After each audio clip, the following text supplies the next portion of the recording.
Welcome, everyone. I'm going to call the November 1st City Council meeting to order.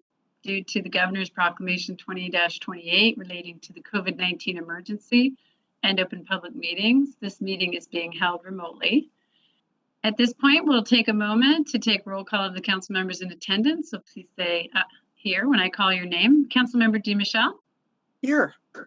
Councilmember Goodman? Here. Councilmember Hall? Here. Council President Hunt? Here. Councilmember Martz? Here. Deputy Council President Ray? Here. And Councilmember Walsh? Here. Thank you. That's all 7 in attendance this evening. The next item on our agenda is the Pledge of Allegiance. And if you could all put yourself on mute, I would encourage you to join me in the pledge. I pledge allegiance to the flag of the United States of America and to the republic for which it stands, one nation, under God, indivisible, with liberty and justice for all. Thank you. The next item on the agenda this evening is audience comments. And for those of you who submitted the online form to make comments, your name will be called shortly. For those who have joined us tonight and would like to make comments but did not sign up in advance, please raise your virtual hand. If you're on the phone, that might mean pressing *3. If you have joined by a computer or smartphone, look for a hand icon. This varies by device. One option may be to go to the participant panel and choose the raise hand icon in the lower right-hand corner. City Clerk, has anyone signed up for comments this evening? Yes. Thank you. I'll read a few guidelines before we start. For those making comments tonight, please direct your comments to the whole council and not individuals. And while this is not a question and answer session, we will contact you to follow up if needed. When you are recognized, unmute your microphone, state your name, address, and relationship to the city. Speak clearly and pause frequently. Please limit your comments to 5 minutes and remute your microphone when you are done. If you do not respond after your name or phone number is called, or if your connection is lost unexpectedly, the meeting will still need to proceed, and you are encouraged to rejoin the meeting if able. Personal attacks, obscene language, and derogatory remarks and disruptive behavior will not be permitted. Resident comments, written and verbal, are an important aspect of the public process, and the city takes these comments seriously. We thank you for taking the time to address us. City Clerk, can you please identify the first person who signed up to speak this evening? Yes, the first person who has signed up to speak is Jonathan Smith. Jonathan, in just a moment, I'll make you a panelist. You'll then have the option to unmute and may also turn your video on.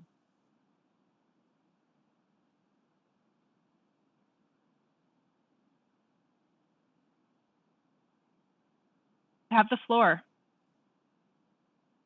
Thank you. My name is Jonathan Smith. Can you hear me okay? We can hear you great. Thank you, Jonathan. Okay, thank you. I'm an Issaquah resident. I've lived here for about 28 years. Been working from home for the last 18 months or so, maybe 2 years. I've been picking up trash in the community during my dog walks and my lunch breaks, and have noticed it's just a never-ending problem. The areas that I pick up are primarily in the business district around Target and Trader Joe's, down to the transit center and in between. I also pick up trash around Costco and Lowe's, as well as the parks, Tibbetts Park and Lake Sammamish State Park. I've decided I can't solve this problem by myself. I need to get some community involvement. So what I'm doing is I'm planning and organizing monthly community litter pickup events. I've talked to a few of you about this already, Zach Hall for sure, and Mary Lou and others. I've actually gone a little higher than that. I've gone up to the county council as well as the state representatives on some bigger issues. But here in Issaquah, I want to pick up litter. I'm planning to organize monthly events the first Saturday of every month, beginning this first Saturday of November. My plan is to make this a very low tech event. I'm asking people to volunteer. I've posted an announcement on Nextdoor as well as on the Trash Mob website for this event. So the idea is you pick up trash, you take a walk with a purpose. That's what I call it. Take a walk with a purpose. You bring your own bag and your own gloves and you pick up trash and then you dispose of it after the event. I will be at Top Pot Donuts at 10 o'clock on Saturday to meet other community members to collect their just comments and thoughts for the next event. But my plan is to rotate around the different coffee shops and donut places in Issaquah the first Saturday of every month. So I'm bringing it to this audience just so that you'll know that what I'm doing. I'm typically wearing an Ohio State Buckeye sweatshirt. I want you to know that I'm not a crazy maniac, but I am out there trying to do something for our community, and I'm trying to inspire others to do that as well. I've also recently talked with the Boy Scouts, and I may try to link in some high school students as well. So we will pick up trash and we will dispose of it after the event. And I'm asking the individuals just to be smart and be safe and pick up it and dispose of trash. I do not want people to pick up bags of trash and just leave them around the city. So we'll pick them up and we'll toss them in either the existing trash cans around the town or the dumpsters at the parks. And hoping that I can get some council people to participate in the future, or if you could communicate this out through other word of mouth or whatever to get other community members involved. That's it, and I'm done talking. Thank you. Thank you, Jonathan. It's been a pleasure to get to know you, and just so awesome that you're doing this, and Trash Mob as well. So thank you very much for coming and talking tonight. City Clerk, do we have anyone else signed up this evening? Yes, next we have David Bush. David, in just a moment, I'll make you a panelist. You'll then have the option to unmute and can also choose to turn your video on. Actually, I see that I'm not able to move you up as a panelist, so you won't have a video option, but I will go ahead and unmute you now.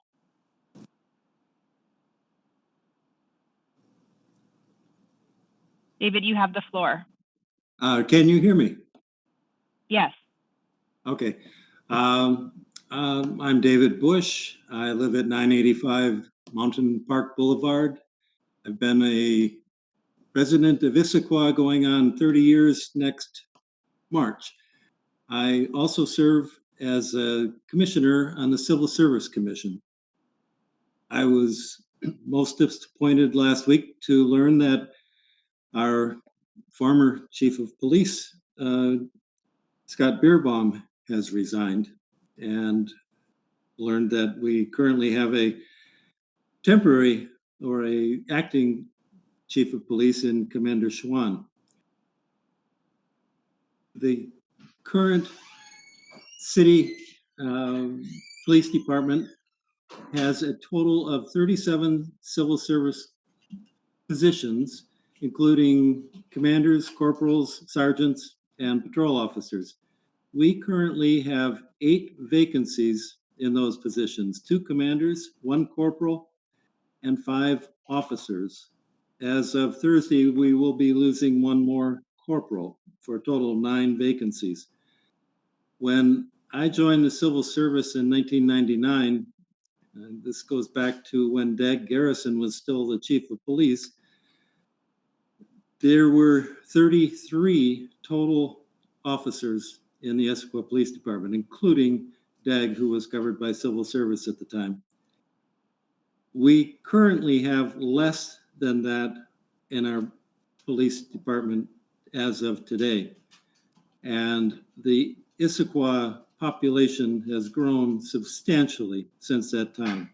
I'm very concerned of the current situation in that our police department is at the point of unraveling with the number of people that are leaving, have left. We have currently 4 entry-level officers, they will be officers eventually, current officer candidates who have accepted the position. That position requires that they go through the state academy, which is a 2+ month course. And they also have to go through about 6 months of field training. And it's a good year before one of those entry-level officers will actually be a full police officer. In addition, the on-the-job training is done by an existing officer. So training those officers ties up even more of our officers' times. I'm most concerned that we do not lose any more officers in our department. And I want to encourage the city council to look at incentive programs for retaining officers, for promoting officers, for hiring officers in the next year and a half. And I understand that there is a proposal that would try to accomplish that. Our officers currently are overworked in terms of how much they have to cover and the number of officers that are not available to do that coverage. So I'm speaking tonight as a member of the Civil Service Commission and as a member of the Issaquah community, and asking you to take into account the idea that we need to promote whatever we can do to retain and encourage hiring within the Issaquah Police Department. And I want to say one thing, and that is that we were well served over the past 26 years by the former Chief Scott Beerbaum, who has left. I respect him. I can imagine that it's to the point where he's certainly going to be looking for something less stressful to do. And I certainly want to encourage Commander Schwann to give everyone within the department and the city commission or city council I want everyone to give her the greatest support possible. Thank you. David, thank you for your comments and thank you for your service. We appreciate it very much. City Clerk, is there anyone else who would like to provide public comments this evening? Yes, Elizabeth Maupin. Elizabeth, in just a moment, I'll make you a panelist. You'll then have the option to unmute and can choose to turn your video on. Actually, I'm seeing that I'm also not able to move you up, so I will go ahead and unmute you now. You have the floor. Elizabeth, I'm going to unmute you now. Can you hear me now? Yes. Thank you. I wanted to comment on the proposal to get emergency housing vouchers. We have a number of people in Issaquah or on the outskirts of town who really could use housing. Housing people makes a huge difference in their lives, and I hope you will do everything you can to secure as many of those vouchers as possible. It really makes a difference if people can be housed. Thank you. Thank you, Elizabeth. City Clerk, is there anyone else wishing to speak this evening? Yes, Connie Marsh. Connie, in just a moment, I'll make you a panelist so that you can unmute and choose to turn your video on.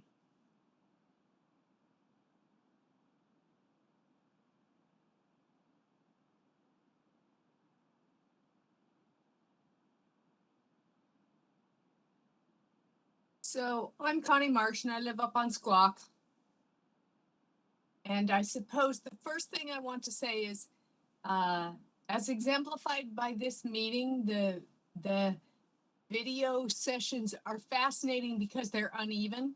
Sometimes sometimes they work and sometimes they don't. Sometimes it takes a half an hour for people to be able to join. And sometimes they get on video and sometimes they don't. I don't know how to solve that problem, but I'm not sure from committee to commission that everyone knows how uneven it all is and how frustrating it can be for us out here. I have no idea why I can be on video and other people can't. It's like the gremlins in the machine. So then the next step, I suppose, is to talk a little bit about history. We have no longer have most of our department heads that were here long term. And so what I am seeing in some of the conversations that are coming up in the different commissions is that we are redoing the things that we have done 3 and 4 times as if it is new. And, you know, we have gone through the Issaquah Highlands, we've gone through Talus, we've gone through the Central Issaquah Plan. And can you all hear me? You're all, okay, good. And we have gone through a redo of the Central Issaquah Plan, yet many of the conversations I'm hearing within the commissions make it sound like they have no idea that we have this basically 15 to 20-year history of having the same conversation over and over. So I am seeking a way to bring people, especially the community, up to date on what we have already done, so that we don't spend a heck of a lot of time having the same conversation about, wow, how do we achieve mixed use? How do we increase density? How do we try to make it so people don't have to drive? We've had these conversations and we have tried to solve them already with our Central Issaquah Plan. We tried to solve them before with the Issaquah Highlands. And maybe the conversation should be, why is it that we don't seem to be achieving success in those things that we have already said that we have solved? And to take a lot of time up to do it again, I guess because I've seen it 3 or 4 times already, makes me crazy, makes me impatient, and then makes me grumpy, and then I yell at Corey, and then, you know, we go down the invariable weeds, but I never kick the dogs, right? I never kick the dogs. So then I want to move on to garbage pickup because it's sort of the same thing. For years, Barbara Shelton picked up garbage because there was nobody picking up garbage. There's still nobody picking up garbage. And so the question is, so should some random guy have to pick up the picking up garbage theme? Like I picked up the weed theme and Janet has the weed theme, right? And maybe we should. Maybe that's the only way to get it done. But it does seem like we know it's a problem. It's been a problem for a very long time that we have litter. Yet it takes a guy having to motivate to get the problem even identified and then potentially solved. After a while, he's going to get tired and he's going to stop and we'll have the problem again. So how do we stop with the endless loop and instead actually create situations that solve some of our problems more long term? Because now we actually have processes and procedures in place to have them solved in advance. Now, the police, I don't blame the police for degrading because for some reason in our social equity conversations, we have made police to be villains, and most of our police are heroes, not villains. And we spend very little time talking about how hard it is to walk out every day and not know the situations that you are going to be getting into and try to react in the most humane way possible. Who would want to live with that job on a daily basis? And then your response is to be vilified. Now, there are villains, but there are also heroes. And if we get too occupied with pointing at every potential hero as a villain, we are doing harm to our community. So, how do we change the tone of the conversation with our social services to provide more heroes and fewer villains? You know, our life could be fun, but we allow for very little fun and celebration in this city. We don't have giddy parades. We have meetings. Connie, Gotta You've go. We got it. But you know, that was an exclamation point at the end. Giddy. Thank Giddy. you. Bye. That's a good exclamation point. Thank you very much. I've also been asked why we don't have, I think it was this weekend, moms dressed up as witches in the Halloween bicycle parade. So you're right. More fun. More fun. City Clerk checking in to see if we have anyone else wanting to speak to the council this evening. Mayor, there are a few other members of the public on the call. Real quickly, if anyone else wishes to speak, please raise your virtual hand. Press *3 on your phone or find the small hand icon.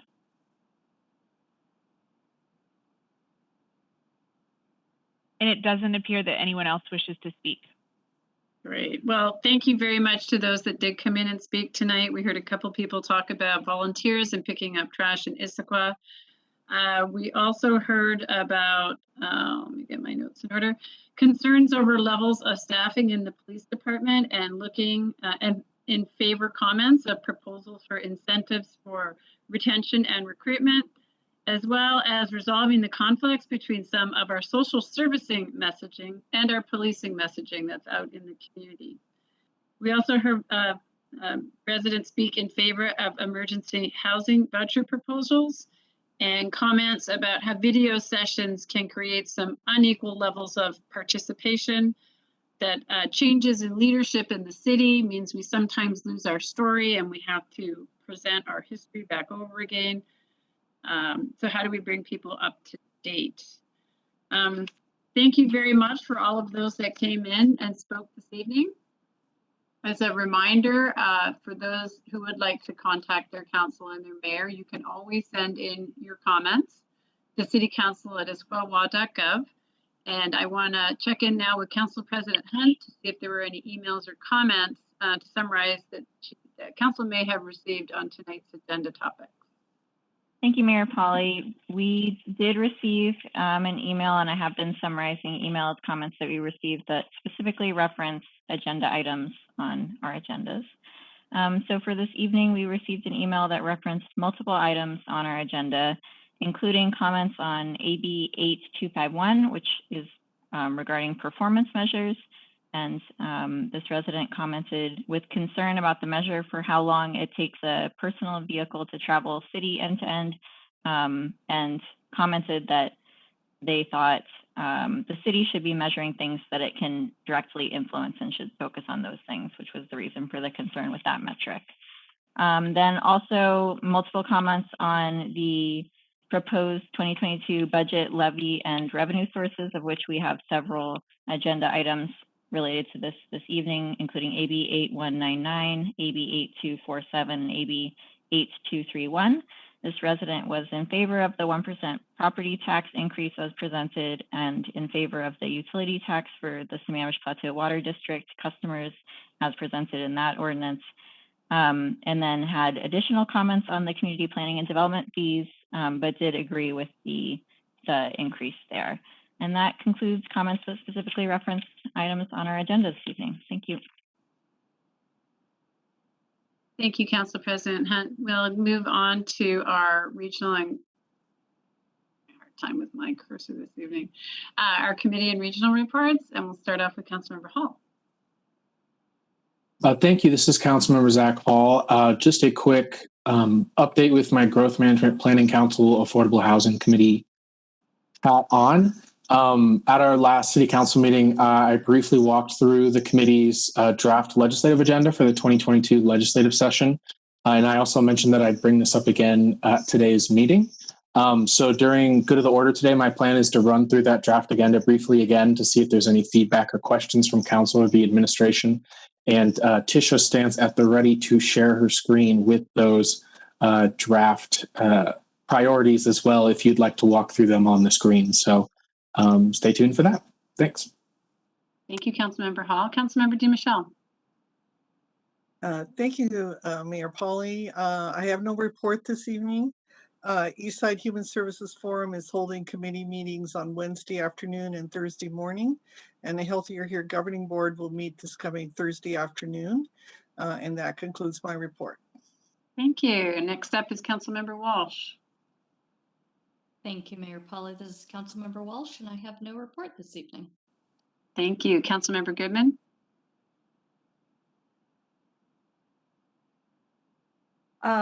I have no report this evening except to say congratulations to all the new grandmas out there, including Mayor Polly. Thank you. Very funny. Thank you. Much appreciated. Councilmember Martz. Thank you, Madam Mayor. This is Councilmember Martz. The Puget Sound Regional Council Growth Management Policy Board will be meeting this Thursday from 10 till noon online. There are 3 discussion items. The first is coordination with tribes and comprehensive planning. The second is regional transit-oriented development committee update. And the third is comprehensive plan guidance. And on the third, it's really going to be a description of the development of 2024 comprehensive plan guidance and the efforts that PSRC is going to take in developing that comprehensive plan. So I will plan on reporting back to the council in a future for good of the order on that process. The Sound Cities Association Public Issues Committee November meeting is actually canceled. We've had a busy year, and the holidays is when all the SCA business gets done.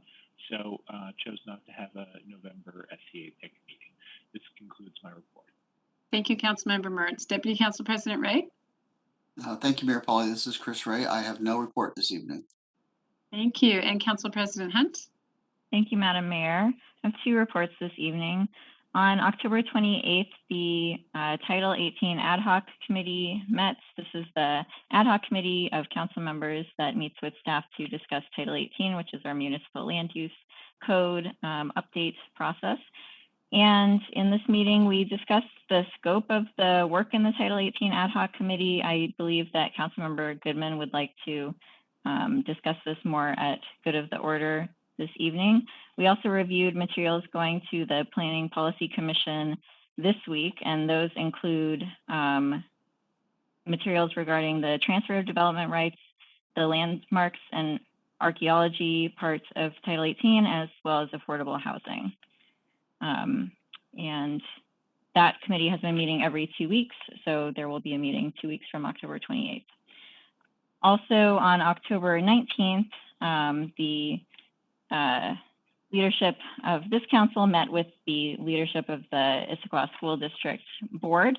So that was me, Council Deputy President Ray, City Administrator Bob Quitz, Director Maraldo, and Director Weaver, as well as Superintendent Steely. And this is our quarterly meeting that we have with that we've been having with the school district. We had a number of topics on the agenda. We exchanged updates on the Issaquah Climate Action Plan. There was an item related to the schools in there, so they put us in touch with people to continue developing that in partnership, that action item in the plan. And then we also received an update on their school safety programming, as well as COVID-19 procedures that they have in place for safety, and then school construction updates. We have been meeting quarterly, so I expect that the leadership of the council will meet with them in the next quarter, and that has yet to be set. And that concludes my report. Thank you, Council President. Next item up this evening is the mayor's report. There will be an executive session this evening to discuss pending potential litigation per RCW 42.30.110 (1) I, and collective bargaining per RCW 42.30.140 per N4. The items are expected to last 35 minutes and no action is anticipated in open session. City Hall is reopening. I'm pleased to announce the City of Issaquah team is returning to some in-person services at City Hall starting tomorrow, November 2nd. The following services will be offered from 9 a.m. to 1 p.m. Tuesdays and Thursdays at City Hall, 130 East Sunset Way. Main reception, permit center, utility billing, and Issaquah Police for services such as concealed weapons permit applications, which require appointments, and for police record requests and clearance letters for Issaquah residents. Want to remind everybody to please continue to wear a mask, even if vaccinated, and keep our community protected from COVID-19. So there has been a change in the use of city facilities. We are requiring verification of vaccination or negative COVID-19 tests will be required for those that wish to participate in activities, events, fitness programs, or other gatherings in the following City of Issaquah facilities: the Issaquah Community Center, Julius Bone Pool, the Issaquah Senior Center, and the Pickering Barn. All individuals who are entering the facilities are also required to adhere to the current indoor mask mandate with a properly fitting mask or face covering over the nose and mouth. And again, I just want to thank you all for your continued support regarding the safety of our community, our employees, and our program participants. Election Day is tomorrow. If you haven't already returned your ballot yet, you still have time to bring it to the drop box located at City Hall, 130 East Sunset Way, until 8 p.m. tomorrow. King County will be posting election results by 8:15 p.m. and you can learn more about that at kingcounty.gov/elections. With the resignation of our police chief, Scott Beerbaum, effective November 3rd, please join me in thanking Scott for his many years of service to the City of Issaquah. Scott joined the city 26 years ago and served as police chief since 2014. We wish Scott all the best. Commander Paula Schwann has been appointed interim police chief starting on November 4th.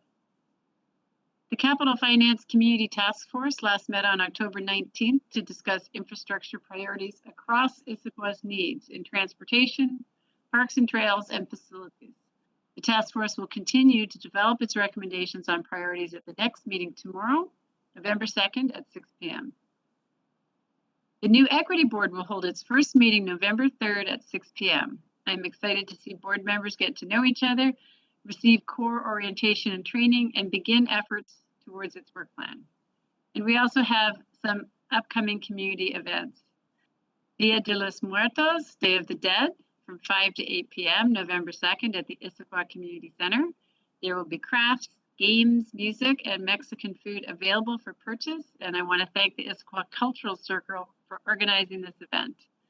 And the Issaquah Highlands Eco Market is 9 a.m. to noon on November 6th at Blakely Hall, and you can shop for a variety of small eco-friendly vendors, farmers, and artisans while learning about sustainable living.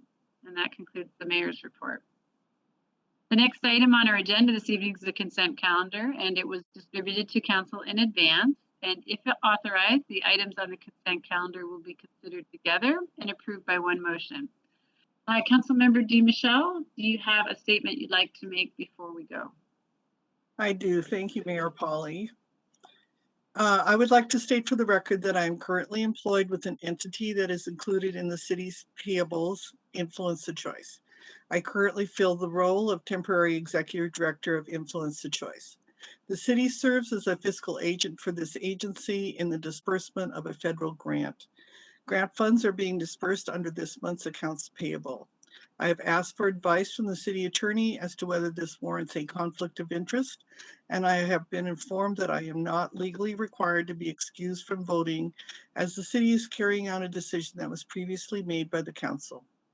However, for the sake of transparency, I would like to declare this employment and have my statement entered in the minutes. Thank you. Thank you very much. Is there a motion to move the consent calendar? Council President Hunt? I move to approve the consent calendar as it appears in this evening's agenda. And Deputy Council President Ray. Second. It has been moved and seconded. Oh gosh, I'm way off my script here. I'm gonna take a few steps back. I had a little technical glitch here. I do want to ask if the payables and payroll have been reviewed.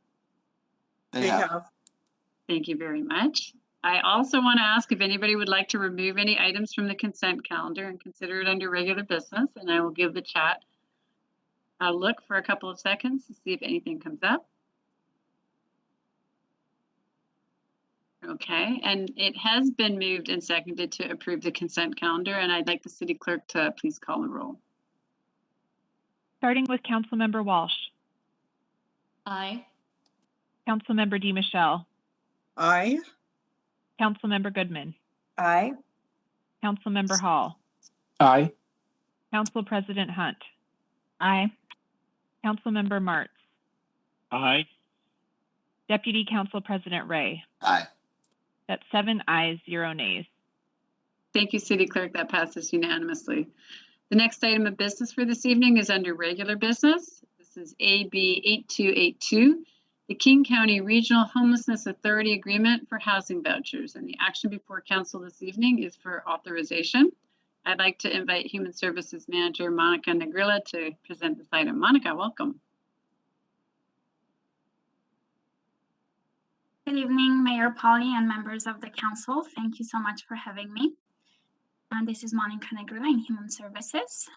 And I believe Isha's gonna help with presenting. Thank you so much.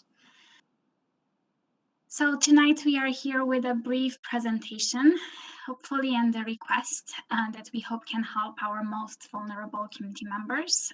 So we are here to present an emergency housing vouchers. We can start the slide. Next slide, please, Tisha. Thank you. So our goal tonight is to come here in front of you and seek City Council authorization to enter into an agreement with King County Regional Homelessness Authority to administer emergency housing vouchers for people experiencing homelessness or at imminent risk of homelessness in our community. Next slide, please. I'm going to provide a brief background on this program, and I call this is the acronym page, since there's an acronym for every single sentence here. So under the American Rescue Plan Act, ARPA, the U.S. Department of Housing and Urban Development, HUD, allocated emergency housing vouchers, EHVs, to the public housing agencies, PHAs, in King County. So these are the public housing agencies are King County Housing Authority, Seattle Housing Authority, and Renton Housing Authority. And so in collaboration with the King County Regional Homelessness Authority, the county received a total of 1,300 emergency housing vouchers. And of those, an estimated 11 vouchers, maybe more, depending on capacity and availability, could come to support Issaquah residents. Next slide, please. So the emergency housing vouchers are offer for folks who experience homelessness or those who are at risk of homelessness, long-term rental assistance, and they also provide for initial housing search, leasing assistance, and some moving costs. Under this agreement, King County Regional Homelessness Authority agrees to allocate the housing vouchers to the city, and we agree to identify persons for referring them into this program, and we also commit to assisting them with navigating the housing search and the lease agreement, and we also commit to providing support services for at least 1 year after the lease agreement is executed. Next slide, please. So as these housing vouchers are a potential resource for the behavioral health and outreach program that we have, but also a resource for our partners in other departments and in the city, our recommendation is to enter into an agreement with King County Regional Homelessness Authority to help administer the emergency housing vouchers that will support our vulnerable community members. And so, next slide, please. If approved by City Council, the next step would be for Mayor Polly to enter into a memorandum of agreement with the county, with the Regional Homelessness Authority, to administer the vouchers, and city staff will proceed to completing the voucher applications with residents currently in need. And with that, I'm available for questions.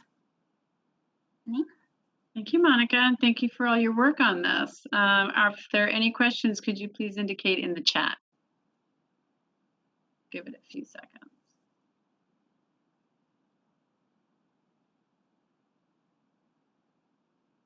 I'm not seeing any. I'm wondering if we can get the motion put in the chat and we could have somebody move the motion. Thank you, City Clerk. Council President Hunt.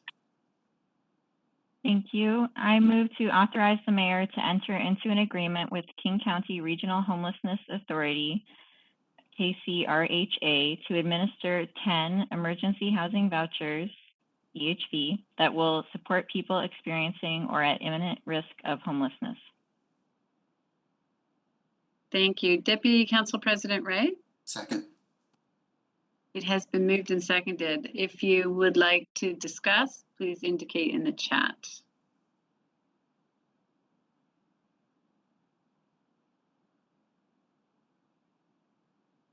Council President Hunt, followed by Councilmember DiMichele. Thank you. This is Council President Hunt. Briefly, I am fully supportive. Thank you for bringing this forward. Several of us, including the mayor, met with the Regional Homelessness Authority fairly recently and did express that we are very much interested in partnering with this agency to serve the most vulnerable people in our community. And so looking forward to this as being a start of that partnership. Thank you very much, Council President. Councilmember DiMichele. Thank you, Mayor Polly. I just want to echo the thanks and thank you to the Human Services staff and to the council leadership and to Mayor Polly for a great team effort. It's been a long time since Issaquah has been this well represented with the county and with some of our major regional organizations that provide this kind of support for the most vulnerable citizens in our city. So I'm really pleased with this effort and support this very much. So thanks to everybody that participated. Thank you, Councilmember DiMichele. Our city clerk would like to add a clarification. Yes, Mayor, I realize that I copied in a slightly earlier iteration of the proposed motion. I understand there could be some variability in the number of vouchers, so I'm entering a substitute motion that is more general regarding the number of vouchers to be authorized. And we need the permission from the mover or the agreement of the council member that moved it and the council member that seconded? Actually, if maybe we could just ask if there's any objection among the council to move forward with the revised wording, and if you, I can read the revised wording. That would be great. So the proposed substitute motion would be to authorize the mayor to enter into an agreement with King County Regional Homelessness Authority to administer emergency housing vouchers that will support people experiencing or at imminent risk of homelessness. Thank you. If there is anyone who is in disagreement of moving forward with this replacement substitute motion, can you please indicate in the chat and I'll call on you?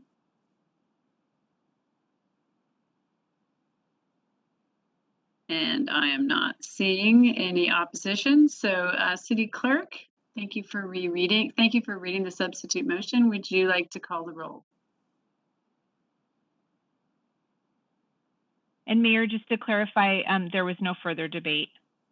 I'll give a second option then. If there's any council discussion or debate on the substitute motion, you can indicate in the chat. Not seeing anything right now. City Clerk, do you want to proceed with the vote? And Mayor, just to clarify, there doesn't need to be a vote on the substitute since there wasn't any objection. So we can just proceed to any further debate on this motion and then the final vote when everyone's ready. Sounds good. Still not seeing anything on in the chat, so there you go. Okay, starting with Councilmember DiMichele, Aye. Councilmember Goodman, Aye. Councilmember Hall, Aye. Council President Hunt, Aye. Councilmember Martz, Aye. Deputy Council President Ray, Aye. Councilmember Walsh. Aye. That's 7 ayes, 0 nays.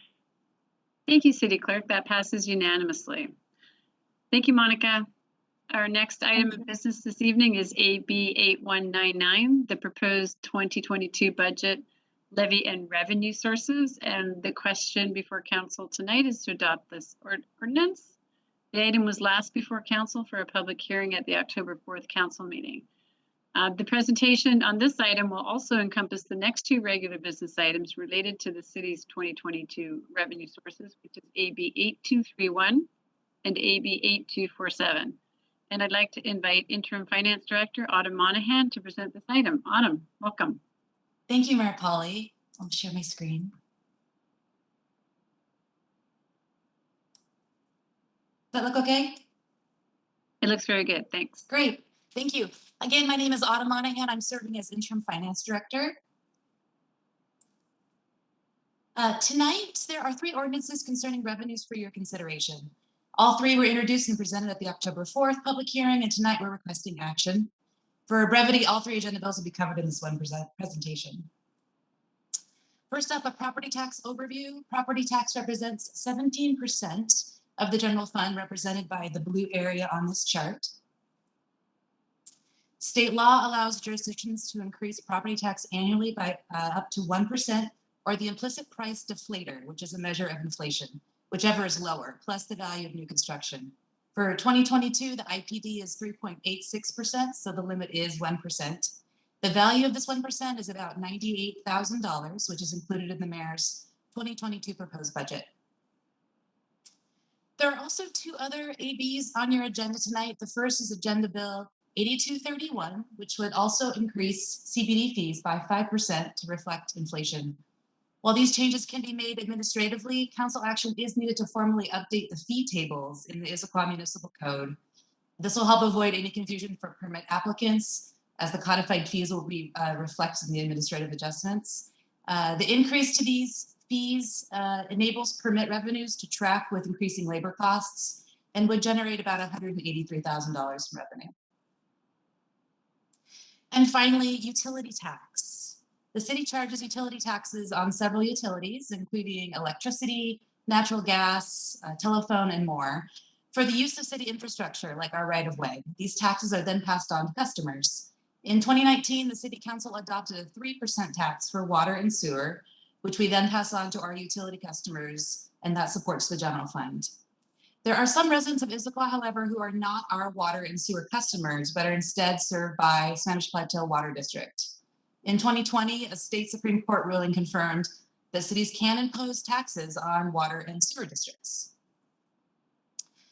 AB 8247 proposes that we impose the same 3% utility tax for water and sewer on Sammamish Plateau Water District.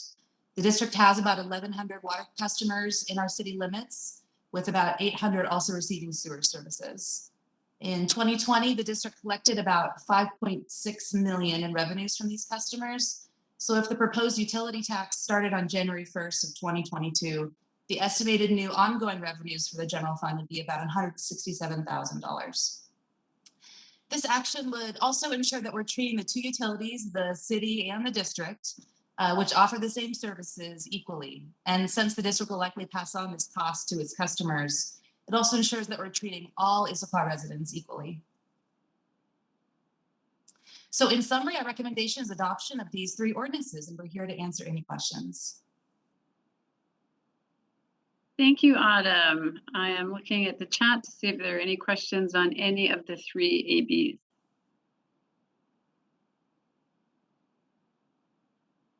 Take a few seconds. Not seeing anything come up in the chat. If somebody would like to make a motion on the first AB, that would be great. Council President Hunt.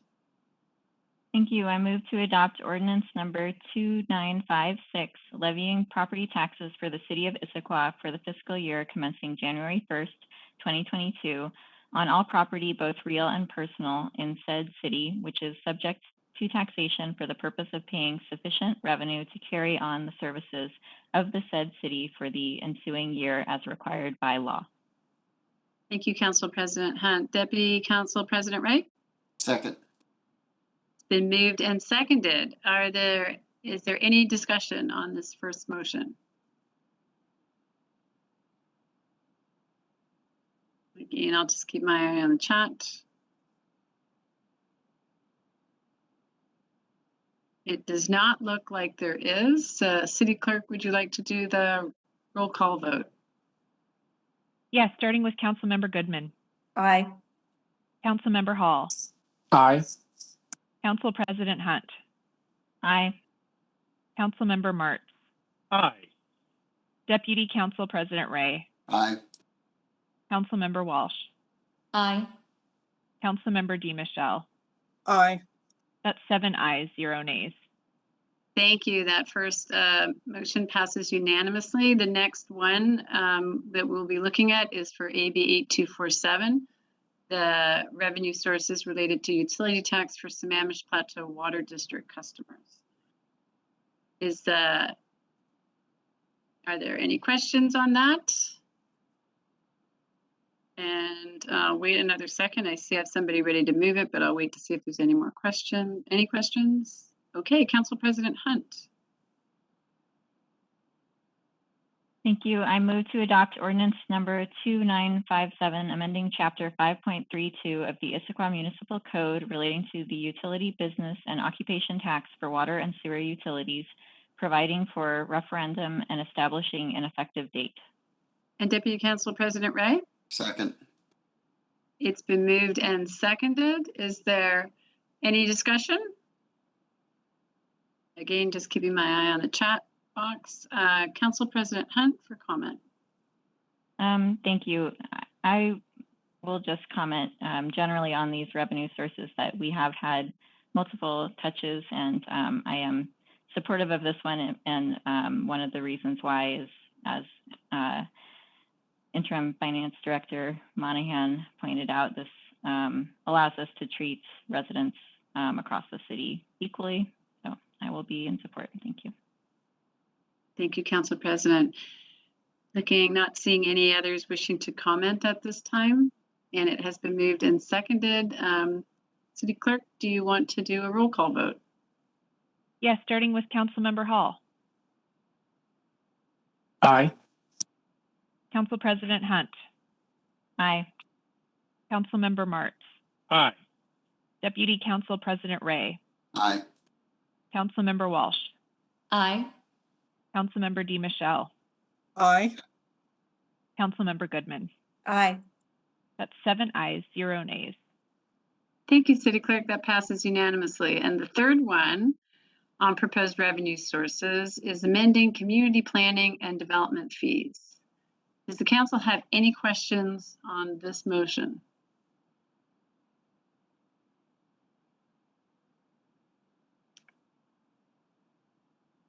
Not seeing anybody in the chat box with questions. Could we have somebody make a motion? Oh, Council President Hunt.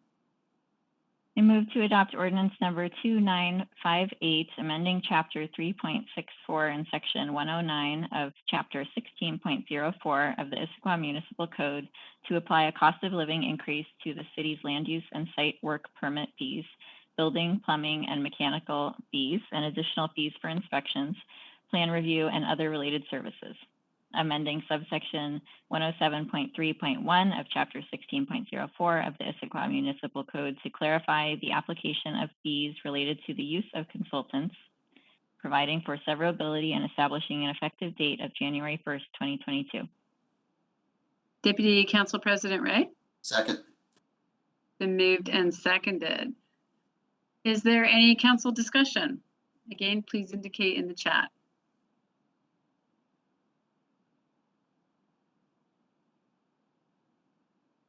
City Clerk, I believe we are ready for the vote since there does not appear to be any discussion. Starting with Council President Hunt, Aye. Councilmember Martz, Aye. Deputy Council President Ray, Aye. Councilmember Walsh, Aye. Councilmember DiMichele, Aye. Councilmember Goodman, Aye. Councilmember Hall. Aye. That's 7 ayes, 0 nays. Thank you, City Clerk. That passes unanimously. Thank you, Autumn. Next on our regular business agenda this evening is AB 8251, performance measurements. The action or the request before council this evening is for approval, and this item was last before council at the October 12th City Council study session. I'd like to ask Management Analyst Dale Markey-Crimp to present this item. Welcome, Dale. Thank you so much, Mayor Pauly. I'm going to just share my screen.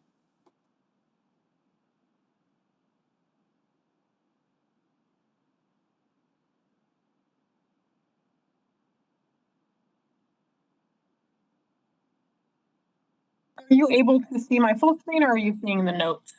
We are seeing the notes. Let's go ahead and swap that. Great. That should be all set now. Looks good. Thank you, Dale. Awesome. Well, good evening, Mayor, members of the council. My name is Dale Markey-Crimp, and I'm the city's management analyst for performance and budget.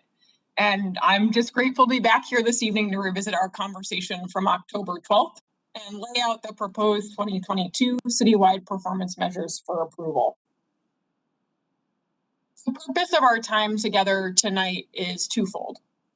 First, to provide the data available, historical and current through 2020, with the 2021 community survey data for our citywide performance measures.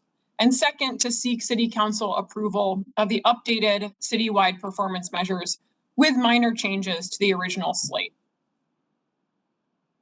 Some brief background. In November 2020, the City Council approved the creation of 55 citywide performance measures aligned with the city's strategic plan goal areas. Over the course of 2021, department data owners sought to collect current and historical data on these measures. And when I joined staff in mid-June of this year, I did an initial inventory of the data that had already been shared and worked with department data owners to catalog the remaining data available and to better understand any challenges in data collection or measurement presented by the measures as defined in the original plan. That uncovered challenges of three types. Challenges in measurement and data collection due to COVID interruptions, challenges in measurement due to a mismatch between the measure definition and the available tools and trackers. So in essence, it's something that we as a city already track, but we track it a little bit differently. And lastly, challenges in data collection because we lack a tool or resource. So we don't currently track it, and we currently lack the tools to do so. As we discussed on October 12th, and as we look ahead to 2022, I'm proposing minor revisions to measures and looking to pilot operational performance models for a few programs in 2022 in order to support the link between the day-to-day actions and improvement on our high-level citywide measures. When we met on October 12th to discuss these minor revisions and the potential pilot, feedback from council included the following: general support for the requested revisions, but retaining the time of first permit review measure, even though there are some nuances lost in this high-level measure. Some council members felt that it still provided a fair barometer of performance and indicated permit types for which CPD staff may offer more education or materials to improve permit submission quality. Acceptance of the yearly walkway and bikeway additions and maintenance with interest in learning more about why we don't have complete historical data, on the walkways across the city. And a continued interest in having data on car travel time, despite challenges with the contract for the vendor, which provides the city of Kirkland with their car travel time data. Additionally, Many council members expressed support in the operational performance measurement frameworks that make citywide measures more actionable and connected to the day-to-day work of city staff. Council members suggested homelessness outreach, pavement management, green Issaquah, traffic and mobility, and environmental stewardship and climate action as potential candidates for this pilot. Additionally, since our last meeting, I've compiled in a more digestible package all of the data that staff has collected on our citywide measures since their approval last fall. This is the data available through the year-end 2020, with the addition of the 2021 community survey data, which you saw much earlier this year. Available 2021 data will be shared in Q1 and Q2 of 2022 and integrated into the model. A couple of things to consider as you're looking over again the data in the packet for this evening. First of all, for high-level measures like this, it often can take 5 to 10 years to have enough data to really establish a baseline and suss out whether or not we're moving away from a curve, or we're keeping on a line, or we're dropping in a direction that we don't want to. You'll notice also for ease of consumption, I've used a similar color coding method to mark progress and trend directionality, as you've seen in quarterly work plan updates. Another thing to note is that COVID-19 has clearly had an impact on our data, whether because it made some of the data unavailable or it led to big moves away from historical numbers. So for instance, I'm sure you noticed traffic collisions have gone way down in 2020. Likely part of the reason they dropped so significantly, not just in percent, but also in total number, was there were far fewer people driving. Also, the number of business retention visits went way up due to the situation we found ourselves in. There was a great need to make sure we had a pulse on absolutely as many businesses as we could. And so you see that number is much higher than it was the previous year. And then there are also the gaps in data, which we talked about back on October 12th, but I think worth revisiting. A cancellation of pollution reduction visits led to a much lower number of those in 2020 as compared to 2019. And the delayed American Community Survey data, which we've discussed before. A couple other things to note, as you can see on the slide here. We've seen strength and improvement over time on many of our environmental stewardship measures. This is potentially a place to learn from what's led to that strength over time, all the way up to the community survey responses being much better than previously. And then we have some opportunities for improvement in both public safety and city services, though this data is mainly pulling from the 2 high-level community survey data points that you've already seen. And last but certainly not least, I think it's notable to see that we've maintained stability, both in our output and our outcomes level measures related to infrastructure. Tonight's agenda bill proposes the following changes to the original measures for the coming year to improve the measurability and the usability of our citywide measures. For car travel time, no changes are needed to be made to this measure currently. However, administration is looking for council approval and delaying data reporting. Since October 12th, we've clarified a few issues with the INRICS contract, and staff is now exploring modifications to that contract that will allow us to share this data as part of public record. However, department staff needs more time to negotiate this contract, meaning there will not be car travel time data for 2020 or 2021. For first permit review time, no changes to this measure in 2021.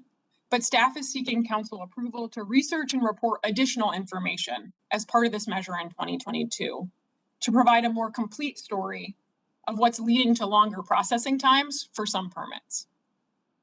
For new affordable housing units, staff is seeking approval to change the way this measure is reported from total units to units by percent area median income, which is how the data is presented in the annual housing report card.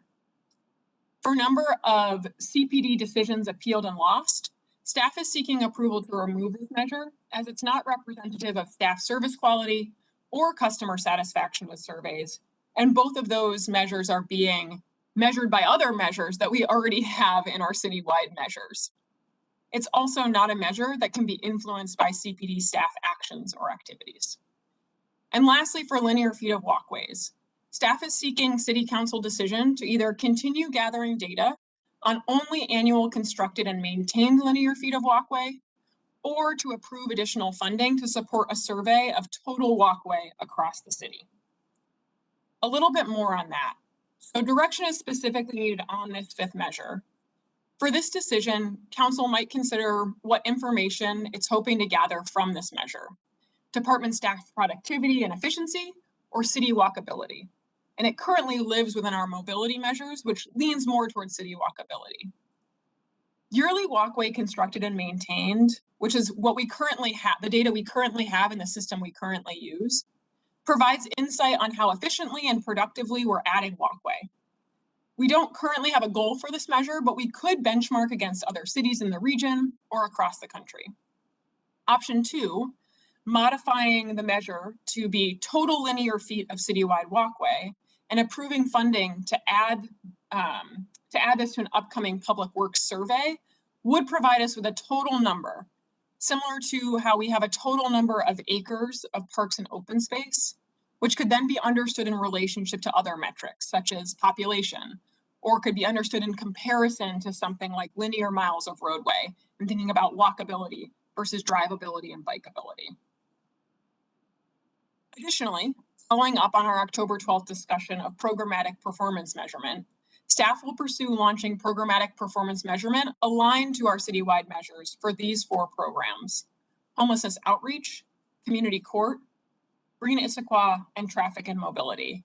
We think this is a strong foundation to try these models on and see the benefit that they give before having every department work in this way. In terms of next steps, performance measurement staff, will do the following: update all departments on any minor revisions and prepare departments for sharing their 2021 annual data, support departments in developing 2022 work plan goals, benchmarks and theories of impact in alignment with our citywide performance measures, work with departments to set targets for any measures with more than 3 years of data for which the target is currently to be determined. And not included on this slide, research the road to open data, how we share our progress and efforts with the Issaquah community, and how we benchmark our progress and performance against peers in the region, the state, and across the country. This starts with a clear plan for data governance, which is the first step along that path. So to wrap up my speaking for now, I'll just remind us of the administration recommendation, which is to approve these minor revisions to the citywide performance measures. And with that, I will pause for any questions. Thank you, Dale. Give a second for council members to indicate whether or not they have questions in the chat. I want to thank you for your presentation. Sitting with these council members as I did during the development of the strategic plan, it is really awesome to watch the measurement process and compare ourselves back to our goals and our vision. So thank you for the presentation. I am not seeing questions in the chat, but I'll give it another few seconds. Okay, I got a question from Council President Hunt. Thank you. This is Council President Hunt. There's an optional amendment. So it seems, just to confirm my understanding, if we did want, because there was a question in there about the sidewalks measure. So if we did want to go with the linear feet of walkways constructed and maintained, which is the more holistic look at all of the walkways, which would cost an additional $10,000, then we would move the main motion and then make an amendment to make that change. That's the recommendation for a way forward. Is that correct? Dale's nodding her head that she thinks so. And I just double check with the city clerk that would be the appropriate way to get that included. Yes. Another option would be to sort of move them jointly. So to move approval of the updated measures incorporating the amendment. Okay. Any other questions or comments? City clerk, would it be possible for you to put in that motion in the chat box, what you just mentioned about combining that two? Yes. Thank you. And when that shows up,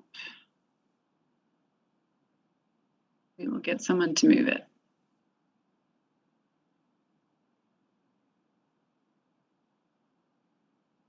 Mayor, I can move the first part if that's okay. Oh, sure. Go ahead. Council President Hunt. I will move to approve the updated citywide performance measures. And Deputy Council President Ray. Second. Thank you. Is there any discussion? Council President Hunt.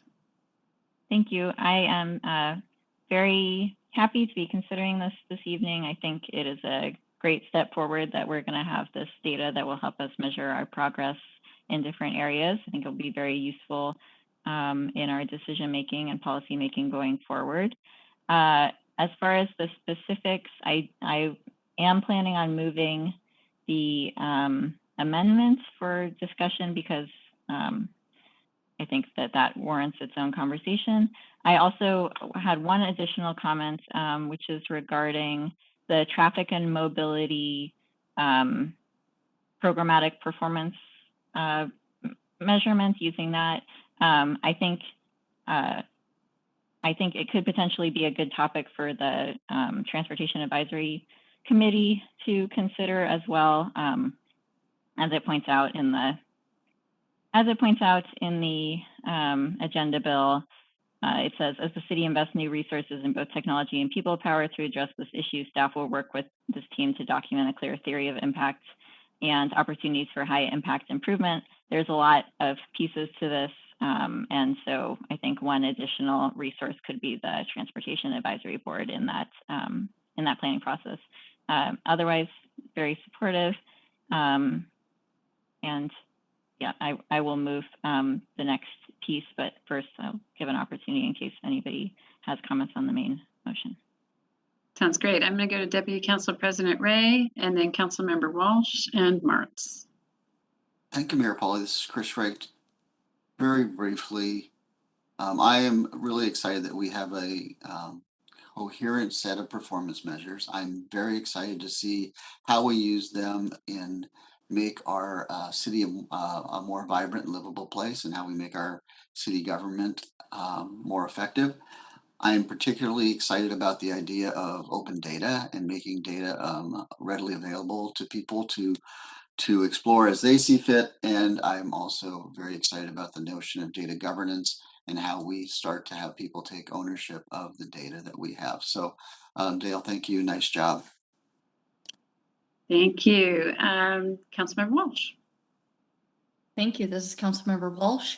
Dale, I just appreciate so much all the work on this and the way that you've pulled this together. It shows a care for the program that is not just, okay, we're going to put a bunch of numbers down on paper and track those year to year, but to take it, even in this early stage of it, to look at pilot areas where we can model performance improvement just speaks to wanting to use the data and wanting to see that it takes our city forward and that it communicates a message to all of the users, not just the staff who use it, not just council members who use it, not just budget season, but also the community and the individual departments who are looking to move the needle forward on their areas. So I very much appreciate it, and I look forward to seeing all of this develop over the next year. And so thank you. Thank you, Councilmember Walsh. Councilmember Martz. Thank you, Madam Mayor. This is Councilmember Martz. I am hopeful, but I am cautiously hopeful. I feel like we started, oh boy, I want to say it's been 9 years, maybe it's only been 8 years, that we started the conversation around metrics and maybe had a metric or two that we could look at in an early dashboard. There's two really important issues associated with this. One is consistent metrics, right? So if you, let's say you in your car have a speedometer, but then after a couple of years you decide, oh, I'm just going to look at my tachometer. And then after a couple more years, you say, oh, I'm just going to look at my oil pressure, right? You don't build up any one set of any one metric that you can use as a control signal for a length of time. So, you know, I have seen metrics come and go, and I hope that we build up data useful data, which then goes to my second point, which is tying metrics to decisions. If you install a speedometer in your car and then you put it in your trunk and you drive down the highway and you get where you're going and you open your trunk up and you look at, I don't know, a measure of maybe tractor speedometer, and you go, oh, I was doing 147 miles an hour. Well, then your speedometer didn't do you any good. You have to use these metrics in decision making, and so that you can see, oh, I'm approaching the speed limit. I should take my foot off the gas pedal. So these will be important. Everyone who's currently on the council, except for Councilmember Goodman, will be here in 24 months. And I want to see, and I think all of us will want to see that we have not just collected this data, but used it to help us make smart decisions in the city. And so that's my cautious hope this evening. Thank you. Thank you, Councilmember Martz. I'm not seeing anybody else wishing to comment this evening. So Council President Hunt, would you care to make a motion? Thank you. I will move to amend the performance measures by substituting the linear feet of walkways constructed and maintained measure with total linear feet of walkways citywide, and direct the finance director to include $10,000 in the proposed 2022 budget to survey the total length of sidewalks and trails in the city. Scroll down here. Councilmember Goodman, it appears I missed your comment. Is that on the amendment, or did you want to make a comment on the main motion? On the main motion. Okay, then I will pass you over and go to Councilmember Walsh for a second. I would second the amendment. Any discussion on the amendment? Council President Hunt. Thanks, this is Council President Hunt. I moved this partly for discussion, and also I do support it. I think it's a better metric. I think it gives us than just feet added of sidewalks, because this gives us a sense of the whole picture in terms of what walkways we have to maintain, as well as what we're adding. I think that was what Councilmember Walsh, why Councilmember Walsh, I believe it was, suggested it in the first place. So I think it gives us the bigger picture, and could better inform our investments in this kind of in this area. So that's why I will be in support, and looking forward to any other comments anybody else has on this one. Thank you. Thank you, Council President Hunt. I will give a second to see if there are any additional comments.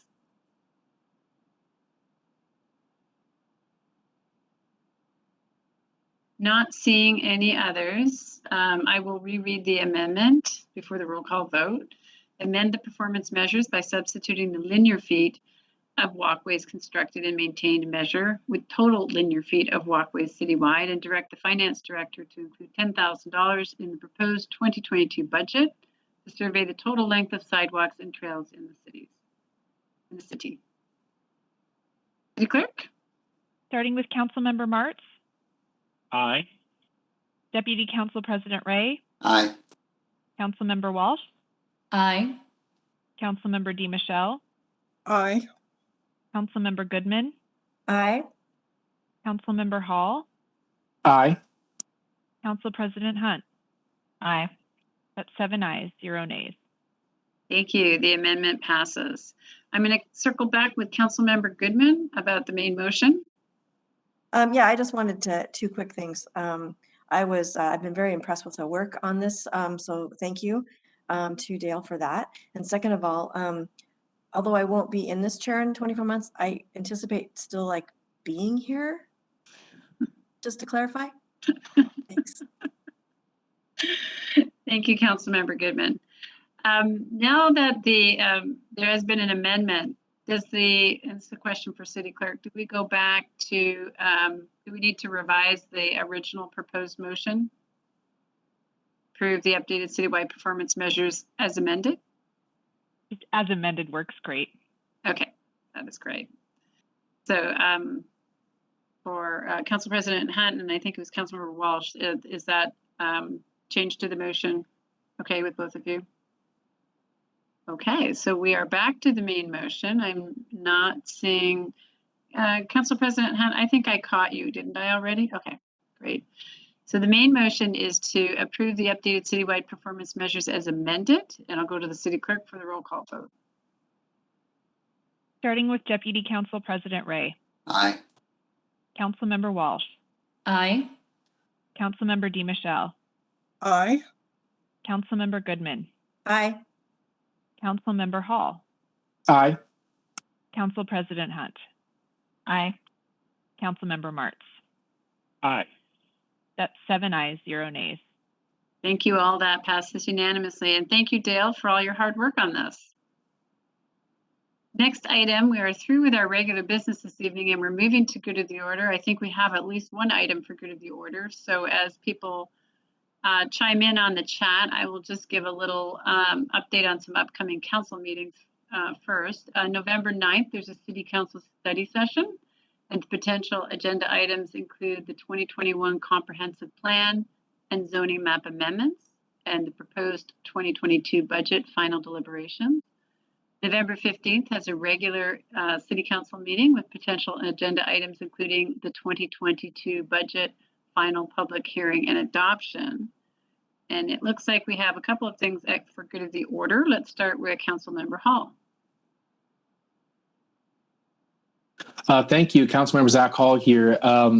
Like I mentioned earlier, just quickly wanted to run through the 2022 legislative agenda for the Growth Management Planning Council's Affordable Housing Committee.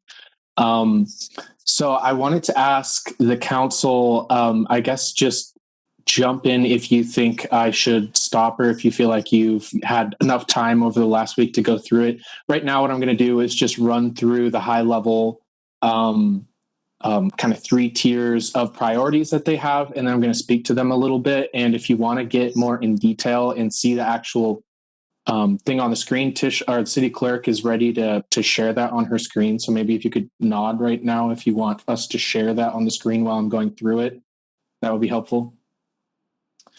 I'm seeing at least one nod. So Clerk Geezer, could you throw that out for us?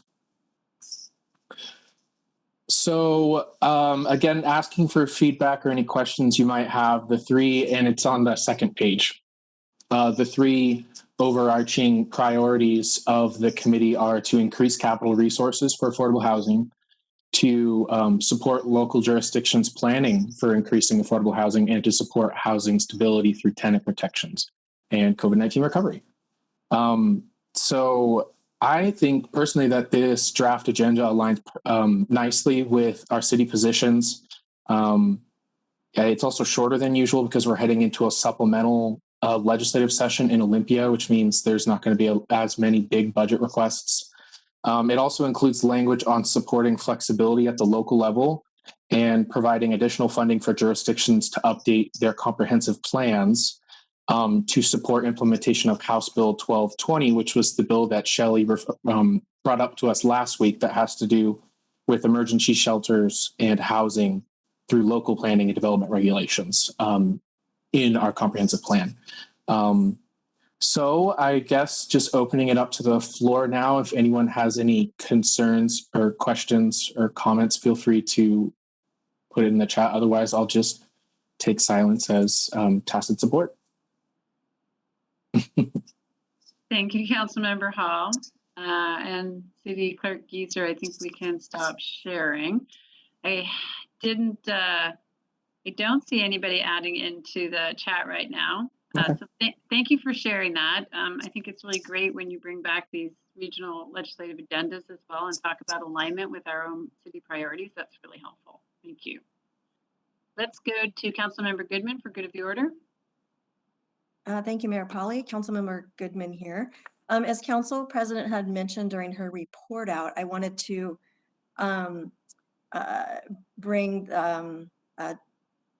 talk for a little bit about the Title 18 Ad Hoc Committee.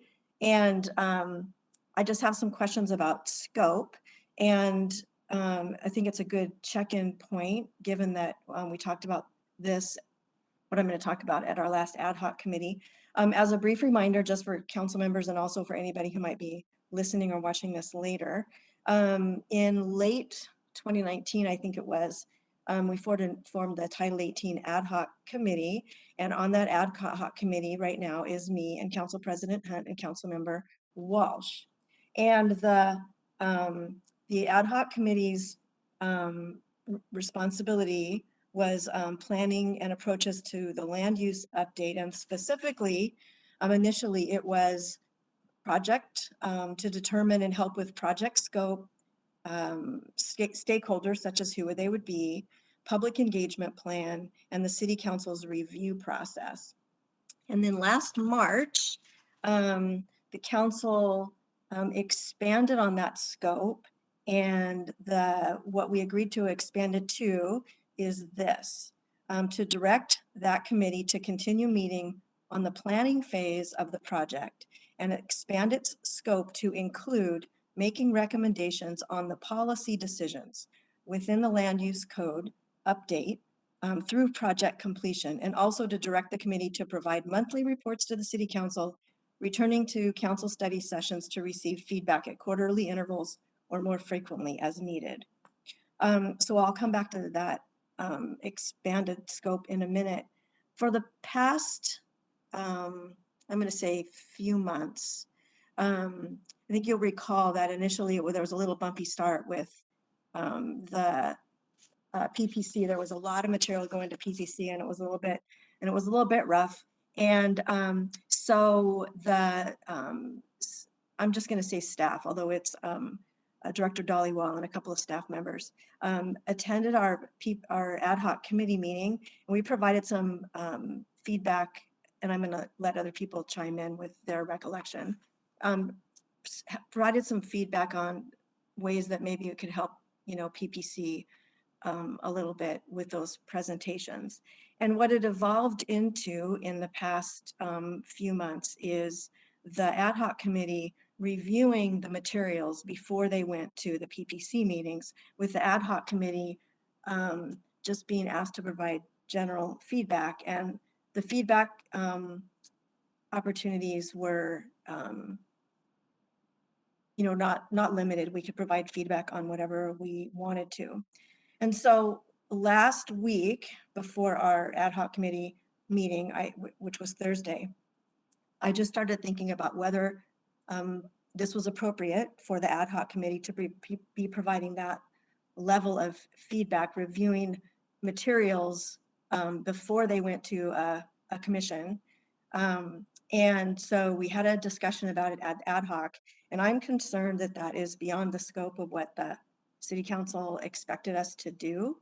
And I'm kind of alone in that opinion, but my other ad hoc committee members were gracious in allowing me to bring this forward and not opposing that. So that's why I brought it up a good of the order, because I thought it was at least a good opportunity for us to have a conversation about what the council expected from the ad hoc committee.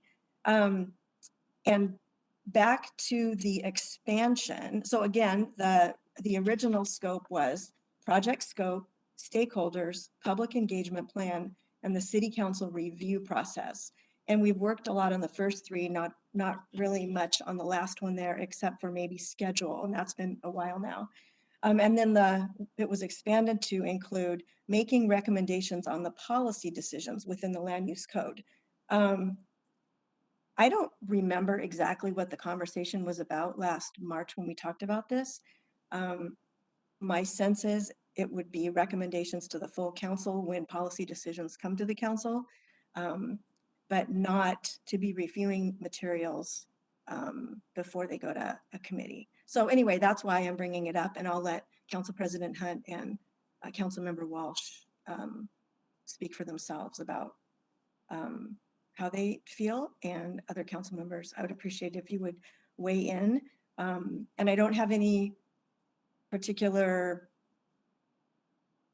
plan on what we need to move forward. I just thought it was a good place to start to have a conversation about what everybody expects. And then if we need to do something else, we will. Thank you, Councilmember Goodman. Councilmember Walsh.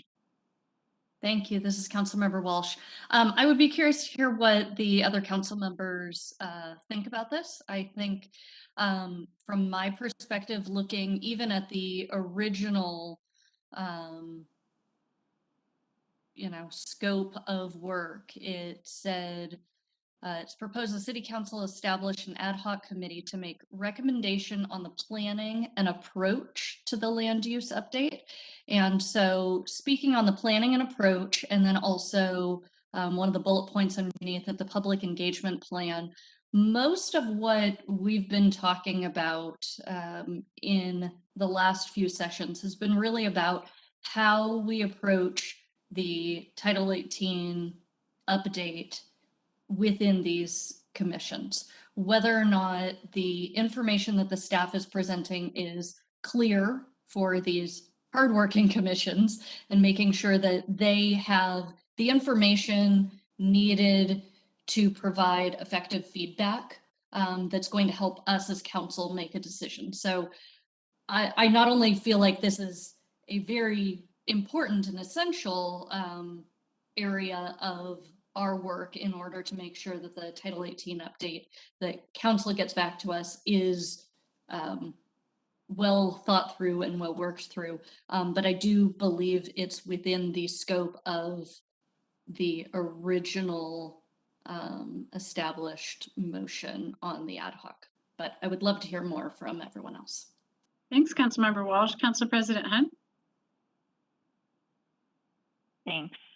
As Councilmember Goodman knows, I don't share this concern about us being out of scope. I think we're squarely within the scope as I understand it. I think a separate question is if there are ways that we could do this, ways that we could interact as an ad hoc committee that are more effective. And so I think we can continue to work on that. And basically my overall feeling is that we have this Title 18 process that's very important to get done and to get it done on track and to have it go through the public engagement process that we've laid out so that we aren't using code that in some cases is decades old and no longer adhering to best practices. So that's really my goal for this committee. I think we are within scope. I think we should continue to revisit how we do our work so that we can be as effective and use our time as effectively as possible. But I don't share the concern about being out of scope. So thank you. We've now heard from all three members of the ad hoc committee, which is great. And I'm sure the four that are not serving probably have some questions. So let's start with Councilmember Hall. Thank you, Councilmember Hall here. So two quick questions. So first, just a clarifying question. So that what we're discussing really is if this practice of reviewing before it goes to PPC or is if that's within current scope of the ad hoc committee. Is that the question essentially we're discussing right now? Councilmember Goodman, did you want to thoughts? Sure, thank you. Councilmember Goodman here. I think that's one of the concerns that I have, and I think that, not speaking for them, but based on the conversation we had at ad hoc last week, I do believe that the other two members of the committee, at least we all agree that we have been way too far in the weeds with that review. Those were the words I think all three of us agreed to. But yes, I had become concerned that we are reviewing materials that are going to a commission, and then also hearing about what the commission's feedback was, which all of that is public information. That's no big deal. But I think the issue I have with reviewing materials that are going to go to PPC is then a committee of three has an opportunity to shape what goes to a commission. I'm not sure that that's within our scope of work, and not sure that that's the right thing to do. Not to mention that that's reviewing the materials and providing feedback for revisions and whatnot. That's staff's work. But my concern really is about whether or not we should be reviewing materials, which gives 3 people an opportunity to shape what goes before a commission. And I realize maybe we can help with things that are left out. But I just am concerned that that's not within our scope. That's my Okay. concern. Thank you. I appreciate for clarifying that. So my second question then is, because I know we were at a previous meeting, we were all concerned about the workload. So my question is, has that been asked? Has this question about this practice been asked to the PPC, whether it would be helpful or if it is helpful currently with their current work? I guess question for administration or ad hoc members.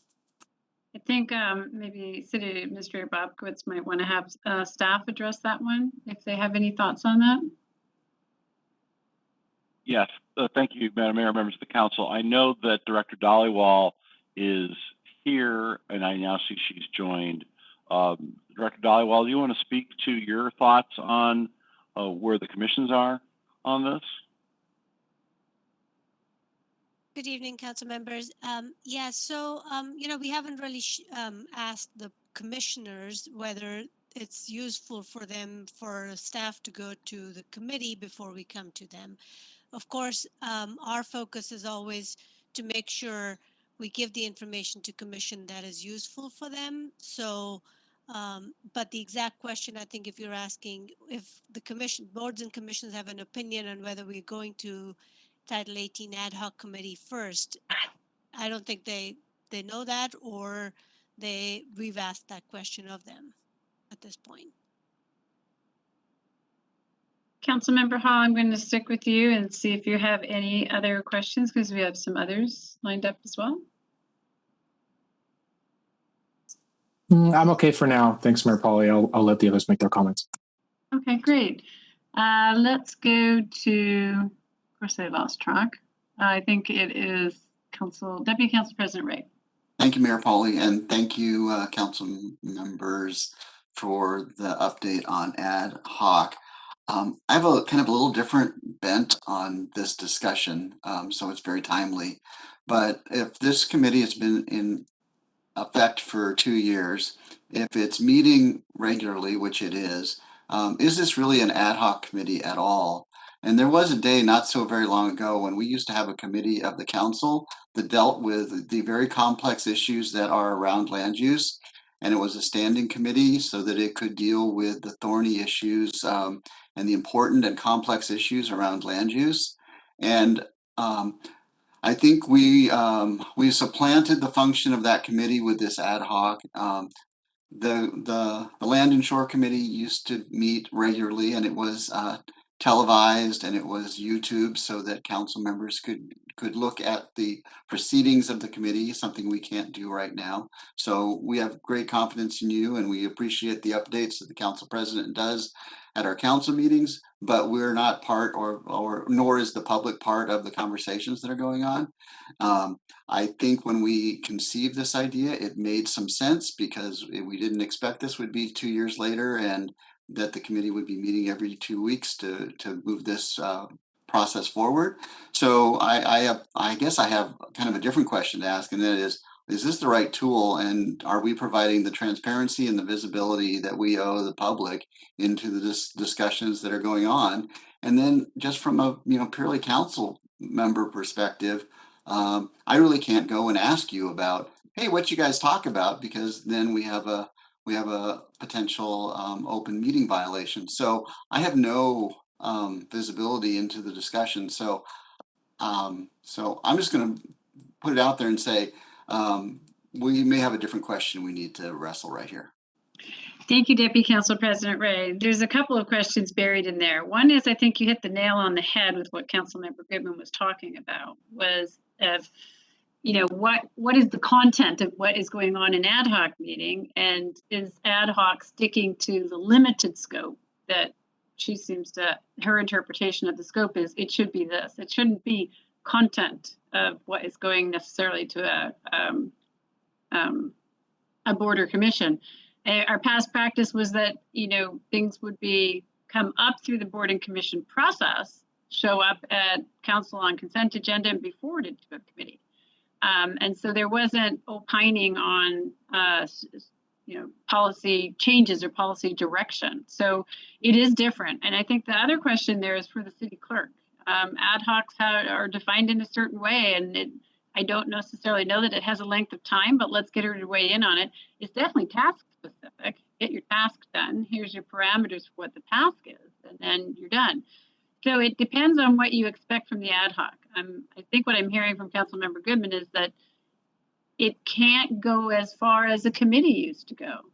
That's not what it was set up for, but I'll let Councilmember Goodman answer herself.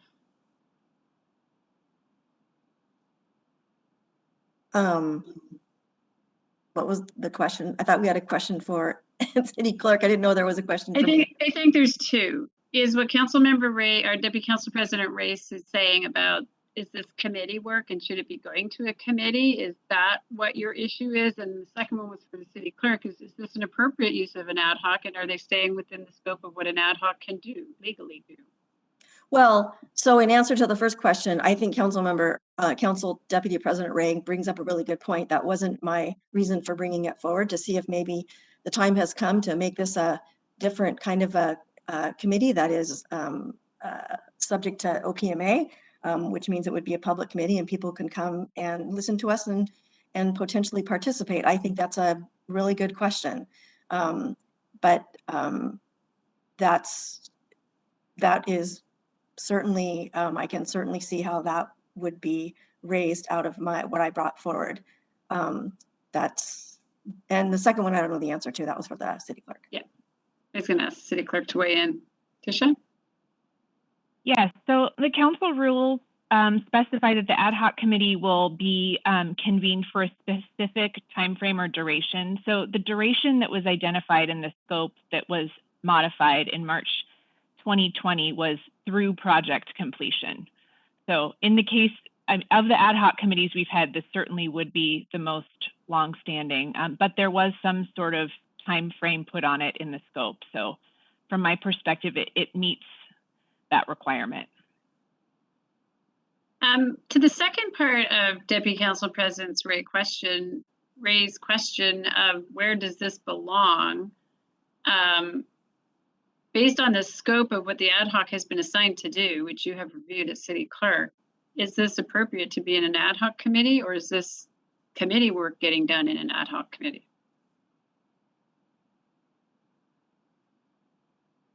So the council rules don't really distinguish, you know, the difference between the standing committee versus the ad hoc committee is that the rules specify an ad hoc committees convened for a special purpose or work plan item versus just accepting certain topics for referral by the council. So the procedure is different, but I don't see that just because the scope of this ad hoc is broader than maybe some others in the past, I still see this ad hoc as being in alignment with the current version of the council rules. Okay, I see City Administrator Bobkowitz turned his camera on. Yes, Madam Mayor, and let me just read a couple of lines from the council's rules, because I think the city clerk and I are not here really to opine opinions. We're really here just to kind of help you understand what your rules say.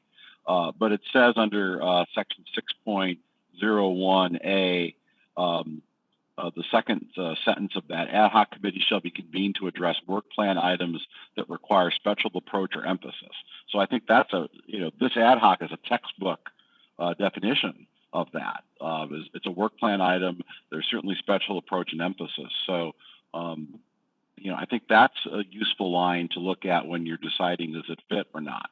So I raised that. There are other pieces to the 6.01, but I think that's probably the one that I would urge the council to consider. Is this addressing a work plan item that requires special approach or emphasis? I'm gonna go back to Councilmember Goodman in a second. I just want to make sure that we end up, when we are finished with the questions, that we end up having the council members, the 4 that are not sitting, respond to Councilmember Goodman's request, which was a little different than where we just wandered down. So back to Councilmember Goodman. Thank you, Councilmember Goodman here. So just to clarify, I didn't bring it forward thinking that we were doing something illegal or that we were outside the council rules. Really, the reason was I thought we were astray from what the council had originally asked us to do. And so I just thought it was a good idea. And you can ask, my fellow ad hoc committee members that, a good idea to come forward with the council and an opportunity for the council to weigh in what their expectations are for this committee. And I, again, I also, since he raised it, I do think that Deputy Council President Ray has a credible question about whether it continues on after 2 years as a behind the scenes committee. It's a significant topic. It has great public importance. And so I do think that that's a good question. But it wasn't because I thought we were doing anything outside the bounds of the law or the council rules. I just want to make that clear. Thank you for that clarification. So we'll go to a few more people, and then I'm just going to double check back with the 4 and make sure you've had an opportunity to provide some feedback. I think next up was Councilmember Martz. Thank you, Madam Mayor. This is Councilmember Martz, and I will address Councilmember Goodman's comment. I completely agree. I think that I've said before, the power of our commissions is in giving them, I don't want to say unfettered review, but giving them the chance to explore and dive into policy without bias, unbiased review, I guess is what I would say. And so I think if we are cherry picking what we send to them, we're not getting the most that we can out of our commissions. And so I think the idea of going from committee, council committee, whether you call it an ad hoc or something else, going from a county council committee to a commission back to the council, I don't think it's the right thing to do. However, going from commissions to committees to the council, I'll say again what I've been saying for quite some time, which is I think we need to go back to committees. I think Land and Shore did vast amounts of work over the last 10 years. And all 3 committees that we had did a lot of work, but Land and Shore in particular.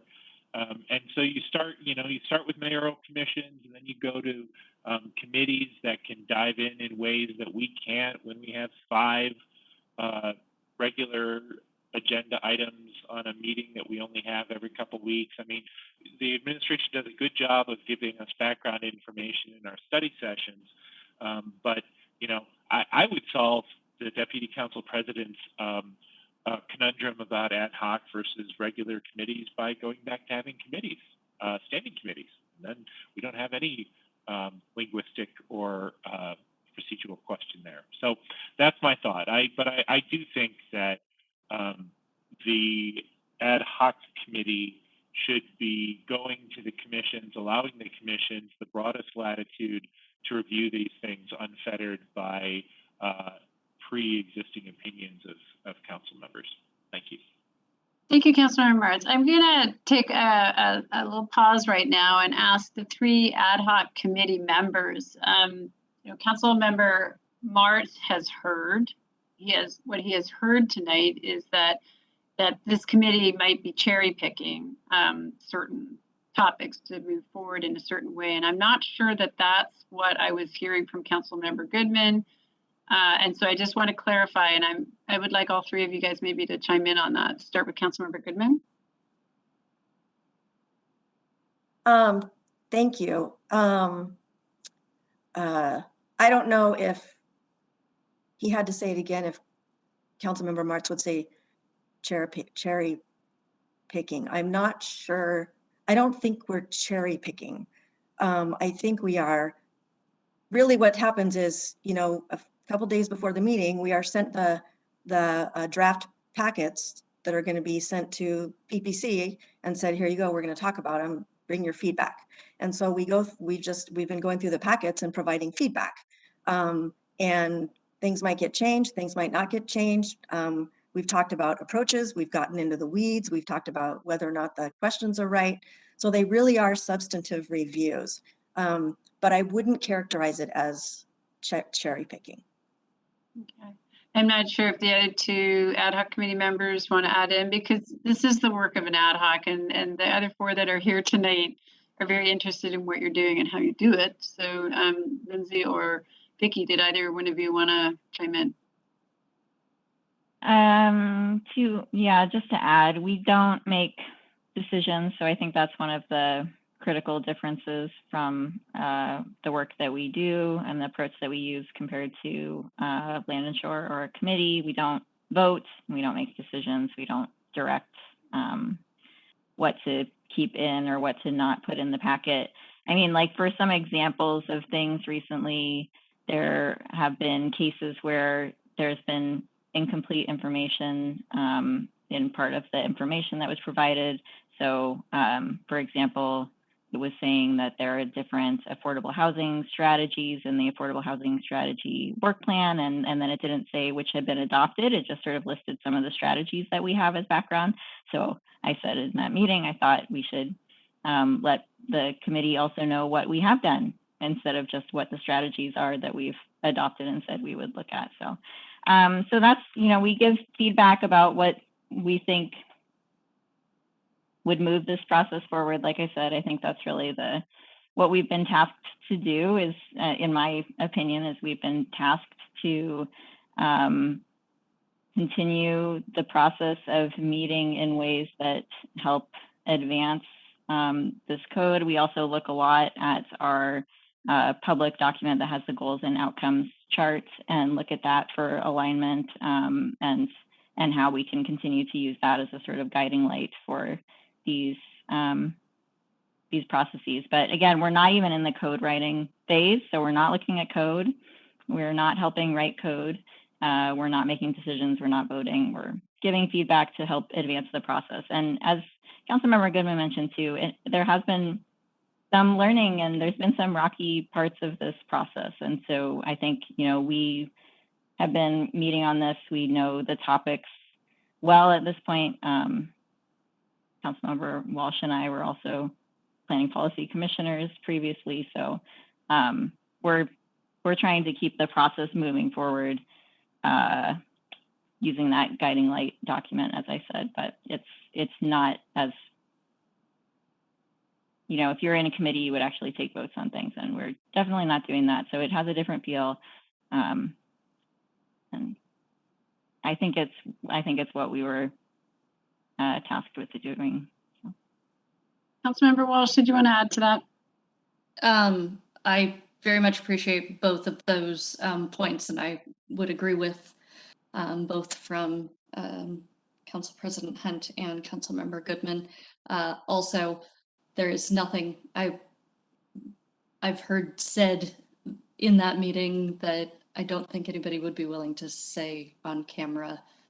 This is not a policy discussion. It's more of clarifying the information going to in the memos so that we get back the fully thought out process. So that's all. Thank you. I'm going to continue around the room here. We have Councilmember DeMichelle. Thank you, Mayor Polly. I'm really appreciative of this latter conversation that we just had, because as Deputy Council President Ray pointed out, we're not privy to the conversations. So you just kind of have to read between the lines and try and figure out what's going on. So I think there was a good clarification here. I was all ready to say, well, that's not your role. But now that I've heard the explanation from the 3 ad hoc committee members, it sounds like that's very much their role. I think, I mean, I identify this as a communications problem. Are we putting items clearly in front of the commissions and boards that need to give us feedback, and are we asking them the right questions? And I think that is absolutely within the purview of this committee, if this ad hoc committee, if there is a feeling that the communications are not being clearly conveyed between the ad hoc committee and the boards and commissions, that conversation needs to be clear and well laid out so that we get the feedback that we need to get. So that's my comments. And again, thanks for the clarification from everybody. I'm going to circle back and see if we can get some additional feedback from Councilmember Hall. Sure. This is Councilmember Hall. I guess based on what I've heard up until now, though, I guess I'm just not very worried at this point. I don't think the ad hoc helping form process and information flow efficiency or communications, like Councilmember DiMichele just mentioned, is the same as the ad hoc shaping what we expect to come back to us with the full council. I think it fits within the current purview, so I'm happy with the direction it's going now. Okay, I'm also just going to do a check-in again with Deputy Council President Ray and Councilmember Marks. Deputy Council President Ray. Thank you, Mayor Polly. Chris Ray. So my question about ad hoc versus standing committee had nothing to do with whether or not the ad hoc was legitimate. It is legitimate. My question about ad hoc was, is it appropriate? And I don't feel like we've answered that question. There's a transparency issue here for me in a huge way. And because we don't know, we rely on very, and appreciate the bi-weekly updates we get from the council president on the committee's progress, but it is a couple minutes that represents weeks worth of work. So my point here is, don't know if what you're doing is right or wrong. I have no idea of what you're doing is right or wrong or appropriate, but I want to. And the way that I get to that is by making these meetings transparent. And so I will push for that.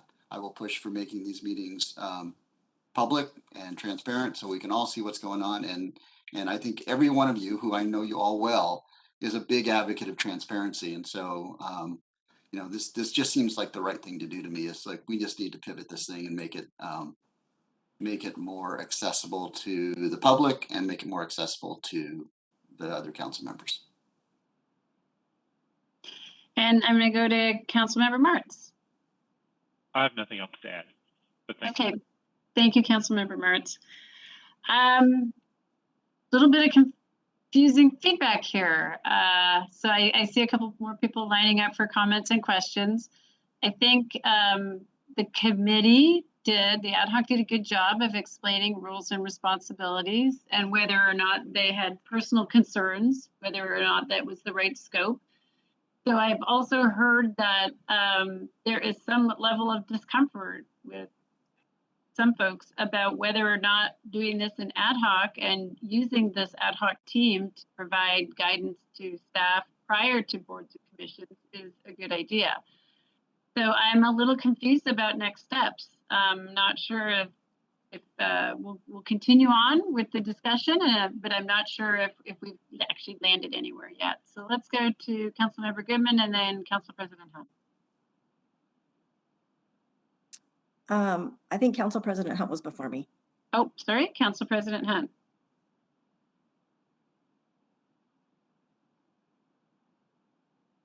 I'm not totally sure how to advance this conversation either. It's process conversation, I guess, good at the order. So that can be a bit of a challenge, but I think that one suggestion, which I raised at the last, when we were talking about scope at the ad hoc meeting, is just to make this more of a process like what we did with the goals and outcomes chart, where we have a document that we work on that becomes public document that is the guiding light for like how we communicate different things, and that would be transparent, and that would be a work product that we could use, be more efficient because we wouldn't be doing the same thing over and over. So that was one idea that I have, and I'll throw it out there in case it advances conversation. Okay, and I do think we're getting close to the edge of being beyond good of the order and maybe ready for a bigger discussion on an agenda at some point in time. Because I know staff is going to have to go away and think through some of this as well, because currently they're the ones that are benefiting from the guidance of the ad hoc committee. Let's go to Councilmember Goodman and then Councilmember Walsh. Thank you, Councilmember Goodman here. I was just wondering if if there would be value in getting some information maybe at our next meeting about what the possibility is of having the ad hoc committee become a public committee, and just what that looks like, what the requirements are, what the changes would be, just to answer Deputy Council President Ray's questions and just to see what our options are. I like that. Councilmember Walsh. Thanks, this is Councilmember Walsh. I like that too, because that was what I was going to suggest as well. So we're thinking on mind meld there. Any more comments? I think we have a request to bring this to a regular meeting for a discussion and to have some information come back from staff on it. I'm not sure, Minnie or Wally, if you have anything additional you want to add at this point in time, or just take it back under consideration for now. Just the question of timing. You have a meeting in 2 weeks on November 15th. Is that what you're thinking, is Madam Mayor, that we would come back? And I think this is also a city clerk issue to help. All this is part of the council's rules, so we can share that. But would you looking to have this be on regular business then for November 15th? I see one thumbs up. Others? Okay. Thank you. Minnie, did you have any comments? No comments, just a clarification. So our next scheduled ad hoc committee is on November 10th, because the next one was going to be on 11th, which is a holiday. So we're going to meet on November 10th. Now, with coming back to council on the 15th, should we postpone the 10th to the 15th? After 15th? Councilmember Goodman? I'll weigh in, and others can obviously provide their own opinion. I don't know that we need to not meet. I just think that we should be mindful of the comments that we've heard here. I don't know that we need to be reviewing the materials, but I think if there's questions for the ad hoc regarding clarity, I don't think that that's an issue at all.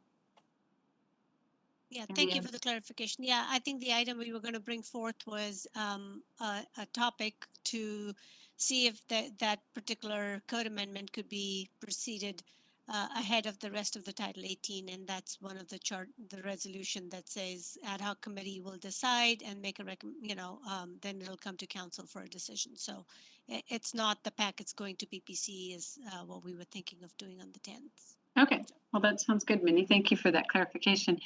Any more comments on this topic? Not seeing anyone else in the chat. Sounds like this is coming back in a couple of weeks.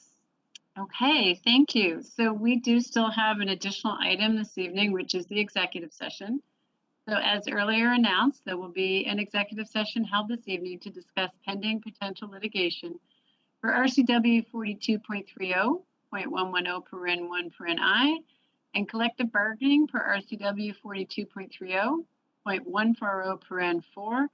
The items are expected to last 35 minutes and no action is anticipated to follow in open session. So the executive sessions are closed to the public, and we will now recess in at 9:04 p.m. and we'll start with a 5-minute break. So I will see you around 9:10.